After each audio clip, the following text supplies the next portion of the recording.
ഇന്ന് Soviet union തകർന്നു. അതിൻ്റെ മഹാദുരന്തമാണ് ഇന്ന് ലോകം അനുഭവിക്കുന്നത്. ഒരു യുദ്ധം എത്രമാത്രം ഭീകരമാണ് ഇന്ന് ലോകത്തിൻ്റെ മുമ്പിൽ.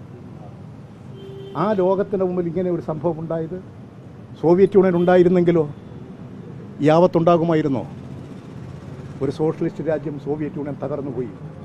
ഇടതുപക്ഷ പ്രസ്ഥാനങ്ങൾ, കമ്മ്യൂണിസ്റ്റ് പ്രസ്ഥാനം തകർന്നുപോയി. അതിൻ്റെ മഹാദുരന്തം ഇന്ന് ലോകം അനുഭവിക്കുകയാണ്. മനുഷ്യക്കുരുതിയാണ്. ആ മനുഷ്യനെ സംരക്ഷിക്കുന്ന പ്രസ്ഥാനം കമ്മ്യൂണിസ്റ്റ് പ്രസ്ഥാനമാണ്. അത് ജനങ്ങൾ മനസ്സിലാക്കുന്നു. അതുകൊണ്ട് ഒരു തരത്തിൽ ഇന്ന് വലതുപക്ഷ തീവ്രവാദം ശക്തിപ്പെടുകയാണ്. അമേരിക്കൻ പ്രസിഡന്റ് ട്രംപ് ഒരു വലതുപക്ഷ തീവ്രവാദിയാണ്. അദ്ദേഹം നടപ്പിലാക്കുന്ന നയങ്ങൾ ഓരോന്നും നോക്കൂ, എത്ര ഭീകരമാണ്. ഇത് ലോകത്തെ ഉത്കണ്ഠപ്പെടുത്തുകയാണ്. അതിനുള്ള പരിഹാര മാർഗം ഇടതുപക്ഷ പ്രസ്ഥാനത്തിൻ്റെ കരുത്തും ശക്തിയുമാണ്. ഇന്ത്യയിൽ കമ്മ്യൂണിസ്റ്റ് പാർട്ടി മാർക്സിസ്റ്റിൻ്റെ ശക്തിയാണ് ഇത്തരത്തിലുള്ള നയങ്ങൾക്കെതിരായി പോരാടാനുള്ള ജനകീയ ശക്തിയുടെ ഒരു കരുത്ത്.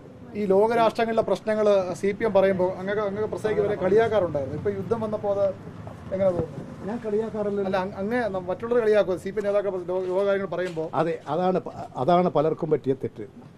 സോവിയറ്റ് യൂണിയൻ്റെ തകർച്ചയും ലോക സാഹചര്യങ്ങളും സാമ്രാജ്യത്വത്തിൻ്റെ ആപത്തുമൊക്കെ പറയുമ്പോൾ ഞാൻ തന്നെ ചില പ്രദേശങ്ങളിൽ പ്രസംഗിച്ചപ്പോൾ നിങ്ങളെപ്പോലെ മാധ്യമക്കാർ ചോദിച്ചു, ഇപ്പോഴെന്താണ് അതിൻ്റെ പ്രസക്തി? അന്ന് പലർക്കും അത് മനസ്സിലാകാത്ത കാര്യമാണ്.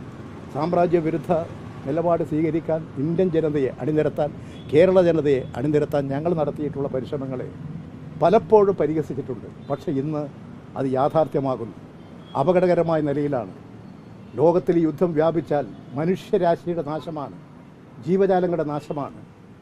അപകടകരമായൊരു ചുറ്റുപാടിലാണ് ഉള്ളത്. എന്ത് പരിഹാരം? അതിൻ്റെ ബദൽ ശക്തി എന്ന് പറയുന്നത് പുരോഗമന ഇടതുപക്ഷ പ്രസ്ഥാനങ്ങളാണ്.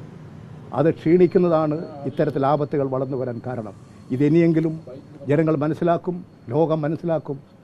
അതിനെതിരായിട്ടുള്ള ചെറുത്തിൽ പ്രസ്ഥാനം ശക്തിപ്പെടും എന്നാണ് ഞാൻ മനസ്സിലാക്കുന്നത്. സുധാകരനെ കുലംകുത്തി എന്നും വർഗവഞ്ചകൻ എന്നൊക്കെ വിളിച്ചുകൊണ്ടുള്ള ബാനറുകൾ അമ്പലപ്പുഴയിൽ ഉയർത്തിയിരിക്കുകയാണ്. അത് ശരിയാണോ? ഞാൻ അങ്ങനെയൊന്നും വിളിച്ചിട്ടില്ല.